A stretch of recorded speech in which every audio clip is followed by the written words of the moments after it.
షోకులో ఉరి విడిచిన నెమలికి సవతిగా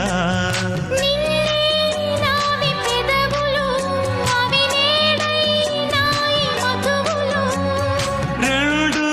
నాయి తనువులు అవి రేపవ్వాలి మనువులు